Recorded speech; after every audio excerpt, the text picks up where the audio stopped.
Good morning. Good morning, everyone. Good morning. Welcome. Welcome. Come on in. Come on in, everybody. Welcome to the Unitarian Universalist Church of the Desert. My name is Bob Rancourt.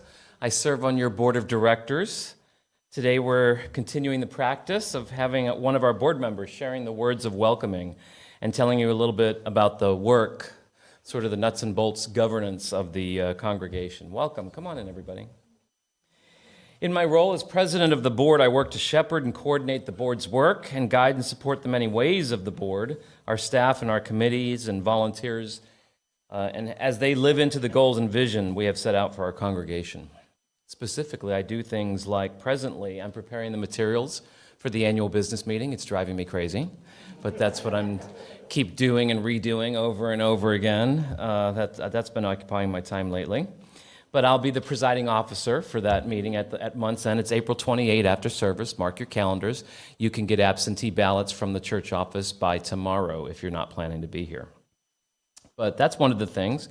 I write monthly newsletter articles. You might have seen those in the monthly newsletter. I write articles. And then I do things like next month, I'm leading a delegation to the Palm Springs Pride does an annual Harvey Milk breakfast, diversity breakfast in Palm Springs. So a bunch of us are attending that next month in May. And of course, I prepare the agenda for and preside over the regular board meetings. And let's see, what else? I'm going to General Assembly in June. It'll be my first General Assembly. And because I'm president of the church, I thought that might be a good idea to go. So yeah, there's a lot of stuff I do as your president of the church, and really it's just my privilege to serve. I always believe in giving back to what's been given to me. So I found my spiritual home here, and to the extent I have some time and talent to give back, one of the ways I do that is by serving on your board, as many others do. And many of you serve in many capacities around here, including welcoming us when we come to church in the morning membership. So thank you, everybody. As we begin our service, let's acknowledge that we gather today on the unceded lands of the Agua Caliente Band of Cahuilla people, and we do commit to grow in our understanding and relationship with this land and with the people who inhabited it and nurtured it before our arrival. In our congregation, we welcome people of all sexual orientations and gender identities, of all ages and sizes, people of all economic statuses and professions, of all physical or mental abilities, people of all races and ancestries and cultures. We welcome you wherever you come from, whoever you love, whatever your immigration status or level of civic engagement. We welcome all those who will learn and grow with us as we commit together to embrace the rich and beautiful diversity of the world and to build a community centered in justice, compassion, and love. You are welcome here, and we're glad you're here with us this morning. So welcome, everybody. Definitely welcome to the visitors. We're glad you're here with us today. And now let's ring our Tibetan bowl to begin our service and then listen to our music for centering.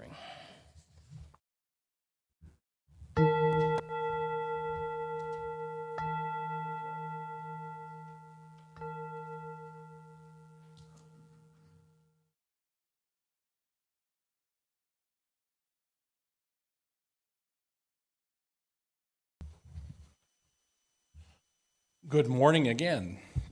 I am the Reverend Ian Riddell, and I have the honor and delight of serving this congregation as its minister. However you found us, however many times you've been with us here in person or online, welcome. We are a congregation and a tradition that celebrates the richness and beauty of individual lives and commits to working together to weave a tapestry made stronger and more vibrant by our collaboration and by the sharing of our lives and our visions and work for a thriving future for all of life.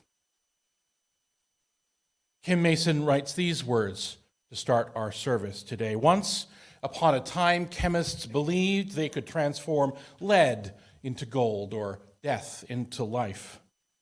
We laugh, but are we not also in the business of alchemy? Turning loneliness into connection, pain into comfort, anger into solidarity, faith into action. The subtle magic of congregations combines love with justice, creates hope out of fear, transforms individuals into community. Here we engage in a holy alchemy finding beauty in the ordinary and life in the present. Come, let us worship together and be transformed together. Let's remain seated as we sing our opening song, Gathered Here. We'll sing it twice through all together, and then I'm going to divide you into some parts.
Join us for the chalice lighting.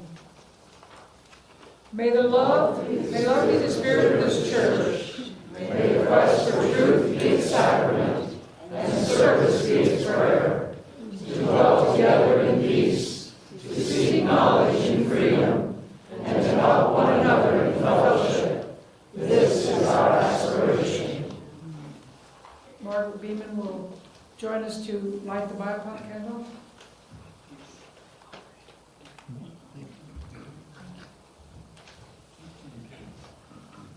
We light these candles in solidarity with Black, Indigenous, and other people of color as we journey together towards spiritual wholeness. May we, as a beloved community, work to dismantle racism and all forms of oppression. May we live out our principles so that justice, dignity, and equity for all prevail.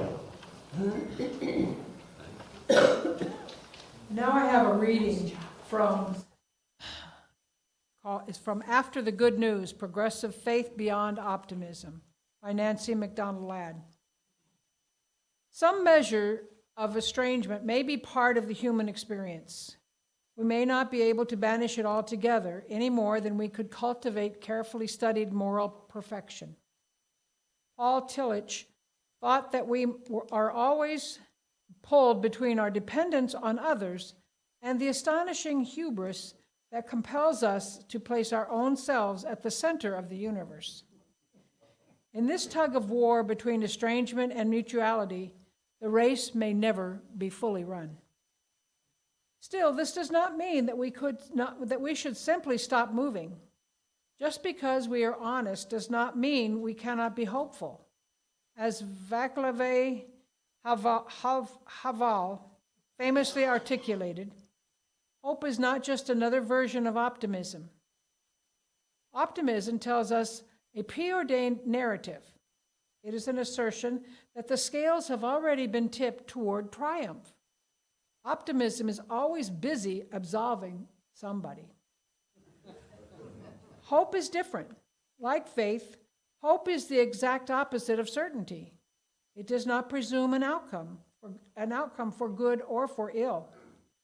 It lies in the waiting moment when the tug from both directions is not yet fully resolved, and when a great many things are still possible. It moves to the humble spaces that open when we allow ourselves to be uncertain and thus not fully contained. It is the possibility, though not the inevitability, of a better way. Philosopher Hannah Arendt declares, even in the darkest of times, we have the right to expect some illumination, a light that some men and women in their lives and works will kindle under almost all circumstances and shed over the time span that was given them on earth. We have the right to expect some illumination, even in the shadow of the dead utopias. Even if we cannot expect to stand in the sunshine of pure promise, we can expect that both hope and meaning are evident in our interconnected lives. We are bound always to the ground of our being, the truth of our deepest selves, and the network of accountability we form with one another.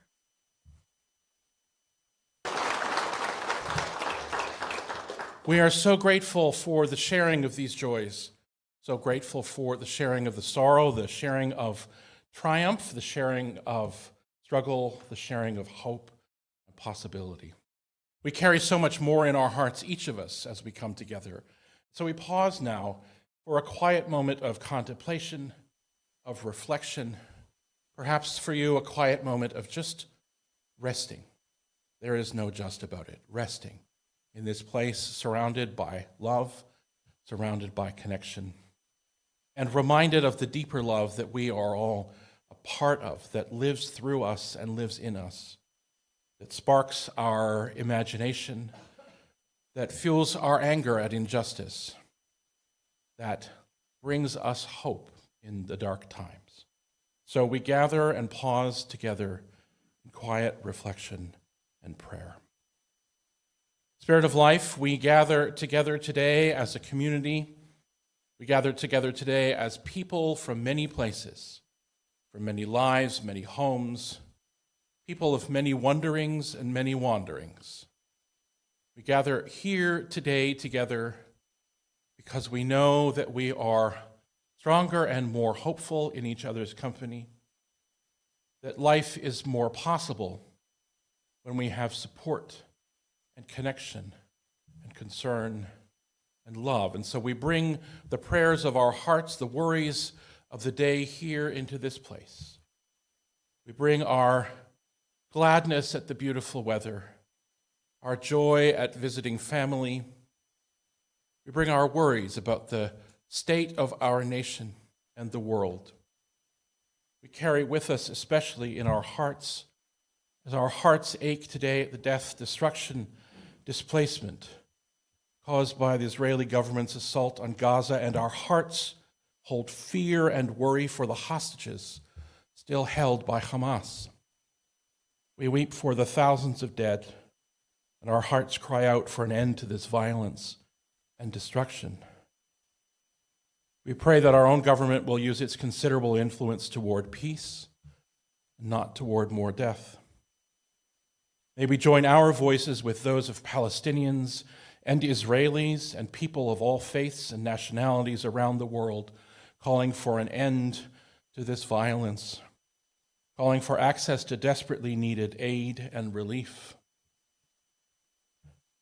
May we also join our voices in the work of our hands to resist Islamophobia and anti-Semitism, both of which are thriving in our nation right now, to resist Islamophobia and anti-Semitism and the evil of hatred and bigotry where we find them, in our communities, in our nations, in our hearts. We pray for peace and safety for all. We carry this, we carry so much more in our hearts today, Spirit of life. And we come together and we rest. And we breathe into the quiet of this place. Breathe into its hope. Breathe into its possibility. Breathe into its deep, deep and abiding love.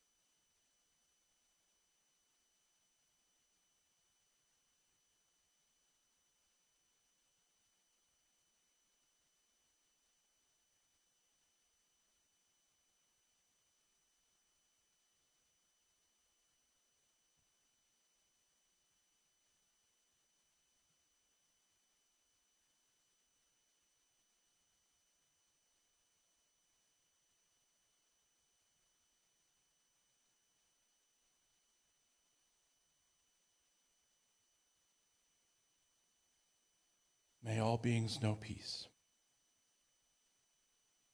May all beings know an end to suffering and violence. May all beings know love. Will you join your voices with me, friends, as we sing Spirit of Life, Fuente de Amor.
Friends, your voices singing that song are always so healing for me. I am so grateful for you and your presence.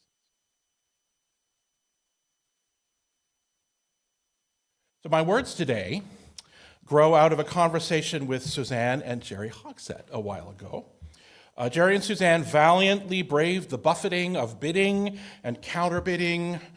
Oh, it was vicious but they came out, I don't think it was vicious actually, but anyway, they came out victorious in our annual church auction and won the invitation to collaborate with me on a topic for a sermon and a service. And so much of what why is that funny? Okay, don't worry, it's okay. So much of what I say today, especially the first half, comes from our conversation and for the wonderful notes and thoughts that they shared with me. So Jerry and Suzanne, thank you. I'm grateful for the inspiration for this. They shared with me about how in their travels around the world they had noticed something that made them wonder. As they traveled, they encountered many people who were living with many fewer financial and physical resources, or were living into the aftermath of natural disasters, who had lost their homes or lived regularly in uncertainty.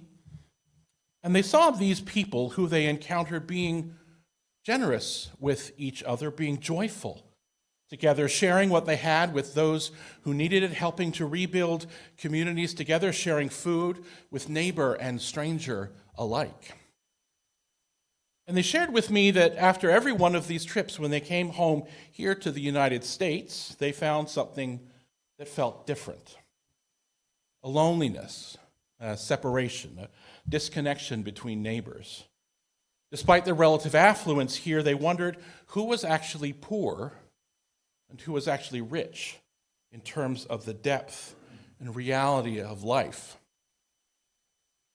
What if we thought about poverty and wealth, poorness and richness, not just in terms of finances and physical resources, though those are important to pay attention to, but in spiritual terms? How might we think about them differently?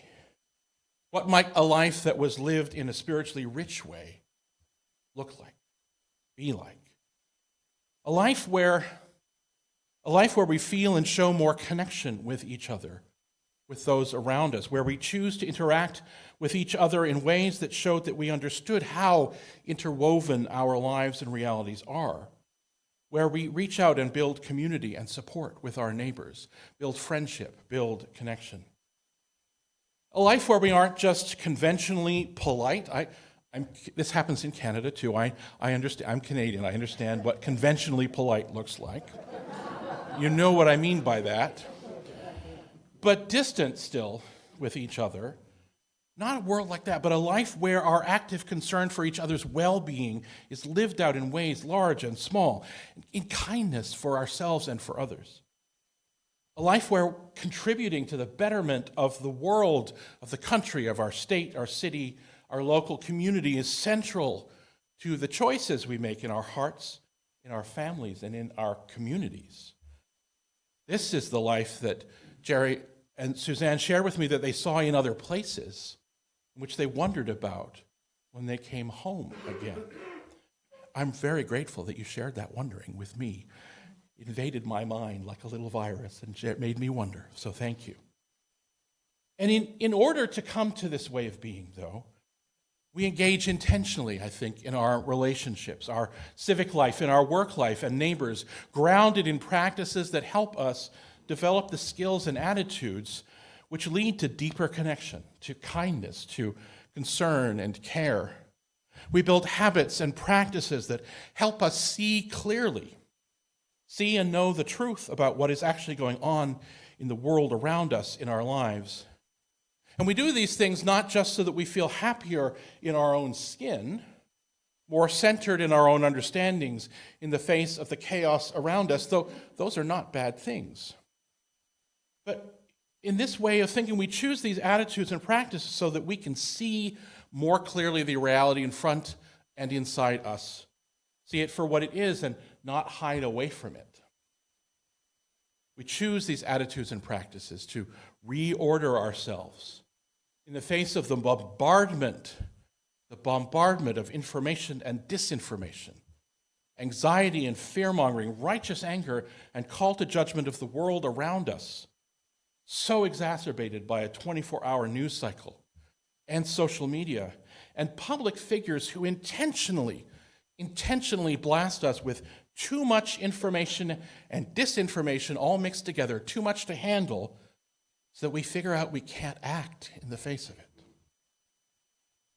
We choose these attitudes and practices to come home to ourself, to our mind, our heart, and our body, and to resist that estrangement that Nancy MacDonald Ladd wrote about in the words that Ginger shared earlier, and embrace the network of accountability we form with one another.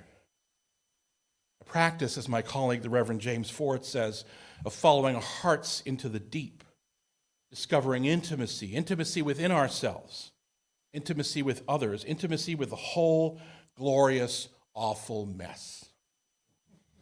He's coming to preach for us in August. This attitude and chosen way of being is not about escape. It's more about perseverance, about being able to experience reality without looking away. In her book, When Things Fall Apart, Pema Chodron writes about this. She says, "The spiritual journey is not about heaven and finally getting to a place that's really swell. In fact, that way of looking at things, it was what keeps us miserable. To stay with our shakiness, to stay with a broken heart, with a rumbling stomach, with the feelings of hopelessness and wanting to get revenge, to stay with those.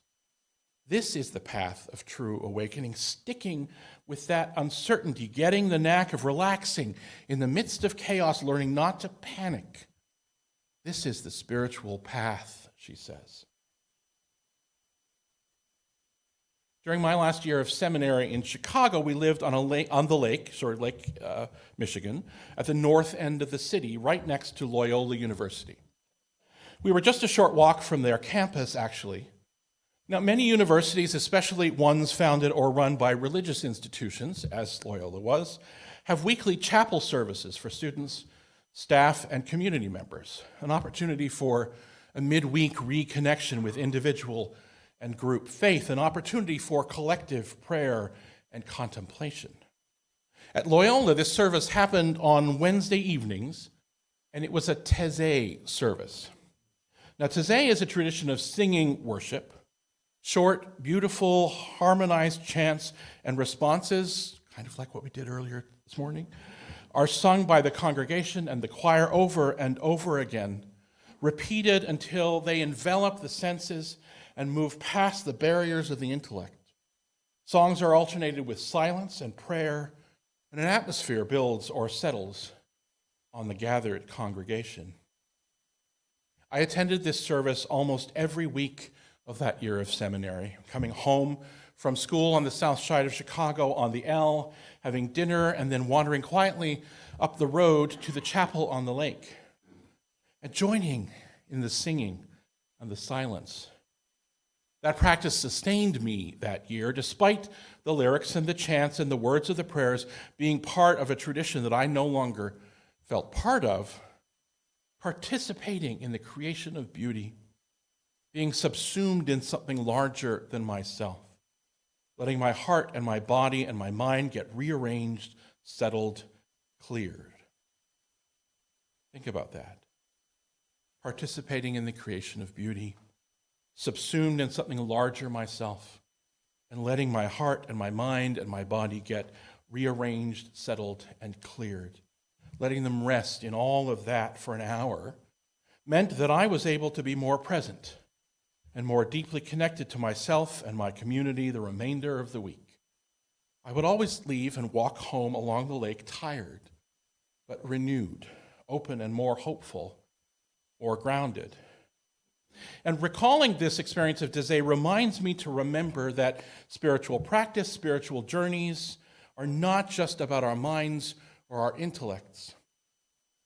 And the invitation to reach out beyond my own tradition, my own culture, and see and hear how other people with stories different than mine live into a more spiritually connected life. I have just started reading Cole Arthur Riley's book, This Here Flesh, Spirituality, Liberation, and the Stories That Make Us. The title comes from Toni Morrison's book, Beloved, from that moment where the people of the community, the slave community, are gathered in the woods and are reminded by one of their elders that their bodies, despite everything else, their bodies were holy, despite the world around them telling their bodies were owned by others. This here flesh. Riley, who is African American, shares in the early pages of the book that she's focused on more than just individual silent modes of spiritual practice. After contemplating the experience of encountering the ever-moving, ever-singing trees that surrounded her home, she writes this: I used to think that Christian contemplation was reserved for white men who leave copies of C.S. Lewis's letters strewn about. and know a great deal about coffee and beard oils. There's an image for you. If this is you, there is room for you here, she says. But I am interested in reclaiming a contemplation that is not exclusive to whiteness, to intellectualism, to ableism, or to mere hobby. She writes, and as a black woman, I am disinterested in any call to spirituality that divorces my mind from my body, my voice, or my people. To suggest a form of faith that tells me to sit down alone and be quiet, it does not rest easy on the bones, she says. It is a shadow of true contemplative life, and it would do violence, she finishes, to my black woman's soul. It's her story, but we think outside. She continues, for me, most simply, contemplative spirituality is a fidelity to beholding the divine in all things. In the field, on the walk home, sitting under the oak tree that hugs my house, a sacred attention. So a commitment to the spiritual life invites us to transform how we interact with ourselves and the world around us, transform how we understand ourselves to be part of that world and our communities within it. In some traditions, we're invited to move toward perfecting ourselves, perfecting our relationship with a perfect divinity. In our tradition, however, we understand that we are never perfect. The journey is never complete, always unfolding as we are always deepening our practice and our understanding. As Pema Chodron said, when you open yourself to the continually changing, impermanent, dynamic nature of your own being and of reality, you increase your capacity to love and care about other people, and your capacity to not be afraid. You're able to keep your eyes open, your heart open, your mind open, and you notice when you get caught up in prejudice, bias, and aggression. You develop an enthusiasm for no longer watering those negative seeds from now until the day you die. And you begin to think of your life as offering endless opportunities to start to do things differently. Now, I've spent quite a bit of time focused on more contemplative spiritual traditions today, partly because it's easy to call those practices up these days when we think about crafting a spiritual life. So I want you to hear that I don't mean to tell you to just go and meditate and it will be all better. May not hurt, but first of all, the thing will be all better. It might not get better. Or another it might come along, will come along. What we're striving to do is to be better at remaining present in our lives, engaged even when they are scary or painful, even when they are triumphant and glorious, not just to weather the storms, but to see our part in them and understand that we are connected and whole and never alone. And also, I don't mean to tell you just to go and meditate and it will all be better, because there are as many ways to build connection, to live a life of spirit, to learn to see clearly as there are people in this room, people in this world.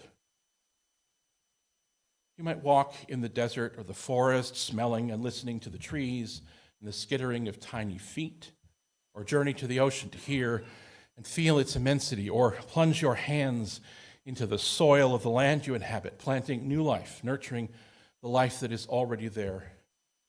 You might use your hands to craft beauty or necessity, using yarn to make socks or shawls, carving wood to make a chair or an icon, or mixing and kneading masa to make tamales with your family, or flour and sugar to make cupcakes, or turning cucumber and onion into pickles, or leftovers into soup or bread, and whatever is in the fridge into a sandwich. You might use pen and paper to record your dreams, or make note of the gratitudes and worries.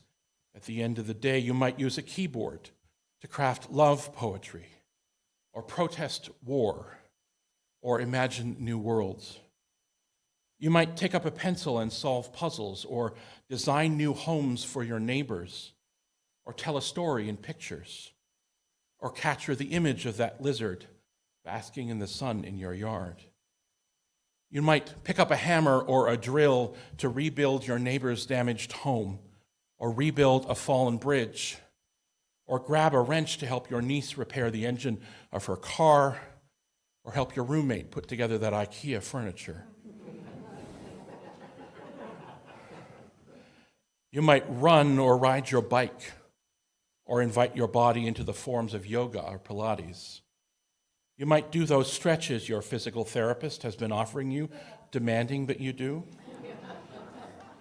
Or let your body remind you of the form of the Tai Chi dance, or the stances of fencing. Or you might sink into cool water or warm water and notice the way your body responds. You might indeed pause and sit in meditative silence, or whirl in dance, or drop to your knees in prayer, or sing a song of praise with your fellow choristers.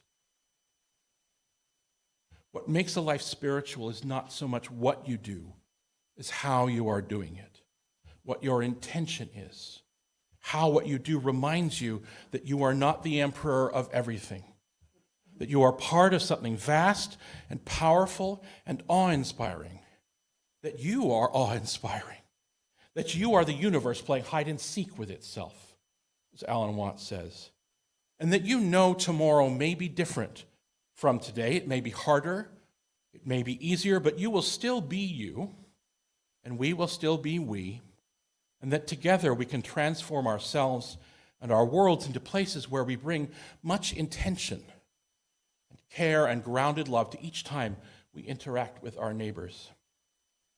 Each time we go through the checkout line at the grocery, each time we check in for a medical appointment, each time we meet with our child's teacher or our students' parents, each time we speak at a city council meeting or in a congregational board meeting or an HOA board meeting, each time we make a choice as we fill out our ballots, each time we post a comment or a response on social media, each time we march in protest or collaborate with others to bring awareness or change, each time we see someone in need in front of us, each time we hear the news and wonder with those who share our home how we can respond to the fear and violence, each time we encounter disaster or frustration or just someone who thinks differently than we do. I just spent a lot of time essentially chanting a lot of words at you. I do enjoy language and playing with it, but I did that for other reasons. First, I don't want you to think that the spiritual life is a discrete and one-off thing, a single decision that you make and then everything works like a charm. It does involve practices and habits, but it's also about attitudes and choices and grounding. And second, evidence. Evidence is a spiritually rich life. Those things that Jerry and Suzanne suggested to us earlier, it's found in the smallest bits of our lives as well as in the largest of movements. It's not just something that happens here inside these walls or during the time you're meditating or praying or doing yoga. It permeates everything we do. Peter Mayer, the singer-songwriter who wrote Blue Boat Home, also wrote a song about his shift toward a broader vision of spirit, of holiness, as he grew away from the church of his youth towards Unitarian Universalism. The song is called Holy Now, and it ends with these words. This morning outside I stood and saw a little red-winged bird, shining like a burning bush, singing like a scripture verse. It made me want to bow my head. I remember when church let out how things have changed since then. Everything is holy now. It used to be a world half there, heaven's second-rate hand-me-down. But I walk it with a reverent air, because everything is holy now. May we order our hearts and our days to never forget that holiness in the world around us, all of us beings large and small around us and in ourselves. May it be so.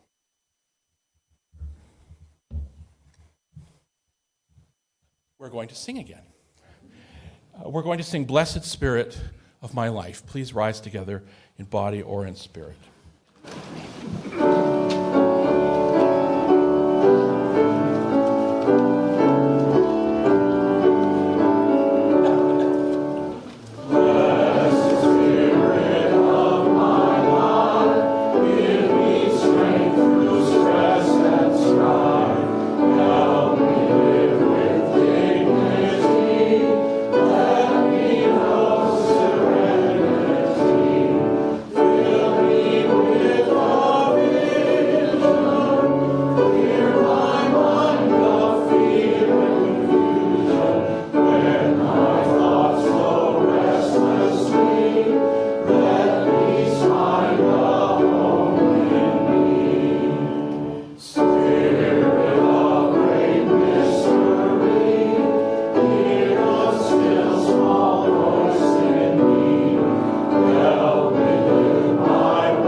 Thank you, Reverend Ian, for those incredible words of inspiration.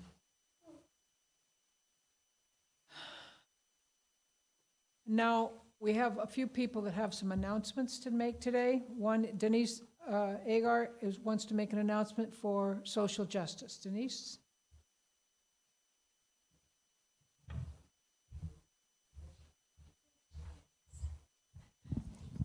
Good morning. I'm Denise Jansen-Eager, Social Justice Chair, with one brief announcement. You got 1 week to fill out your nomination forms. Right now, we have 3 nominations. For a full contingent, we need 8. You're lacking. Step up. If you want to vote, you need 9 or more. Share the plate. Third Sunday of every month, we share the plate with organizations, nonprofit organizations in the Coachella Valley and High Desert that are doing good works, that are getting into good trouble. Nominate one that you know is doing really good work, okay? Thank you.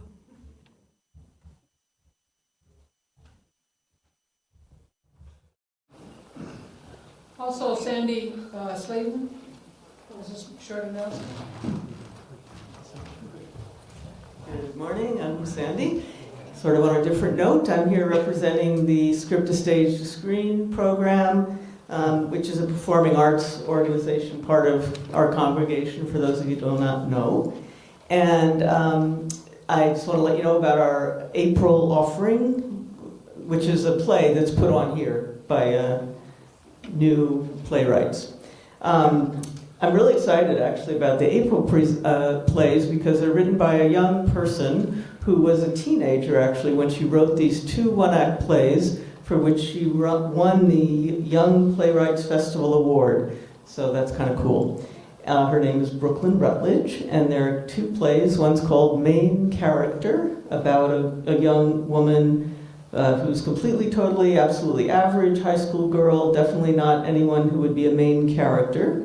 She's overly aware of this fact, and yet here she is dealing with all the annoyances that come with being the star of the show.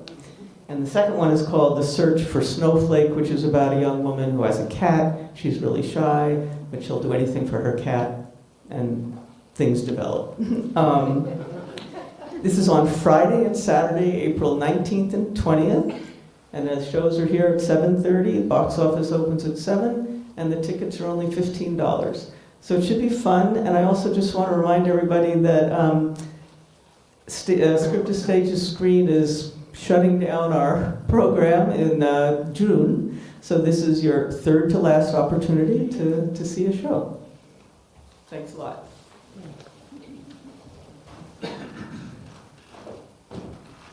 Thank you, Sandy. And now, join us as we extinguish the chalice. We extinguish this flame, not the light of truth, the warmth of community, the fire of commitment. These we carry in our hearts until we are together again.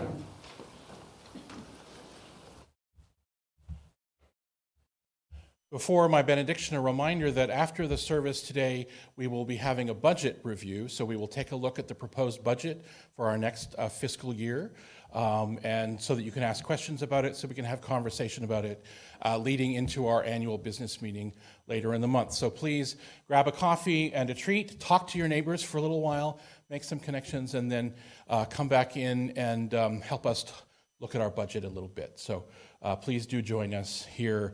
Those of you who are online, we will be doing this online as well, so please click on the link that you got in your email. Where will the meeting be? Here, right in this room, yes. Today I have in my heart these words of my colleague and teacher, Mark Bellatini. He writes this: "Go in peace, live simply at home in yourself. Be just in your word, just in deed. Remember the depth of your own compassion. Do not forget your power in the days of your powerlessness. Do not desire with desire to be wealthier than your peers, and never stint your hand of charity. Practice forbearance in all you do. Speak the truth or speak not. Take care of your body. Be good to it. It is a good gift. Crave peace for all the peoples in this world, beginning with yourselves, and go as you go with the dream of that peace set firm in your heart. Go in peace, my friends, to love and serve the world."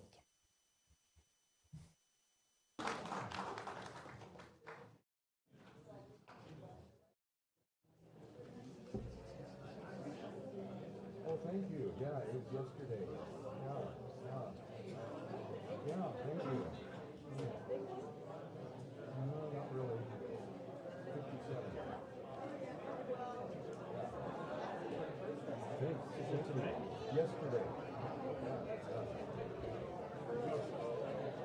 Yeah, well, I looked at it yesterday, and, you know, it got the time I chose to do that, and it was all good.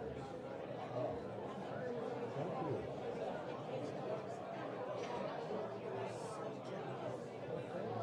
Well, it helps to have a piano like this to play. My goodness. This thing puts out a lot of sound. Well, this is I actually have a role in digital keyboard. I always thought I'll never get a digital keyboard for home. I'll always have a piece of my sound on this. Really good. You don't have to have a tune. Yeah, well, thank you.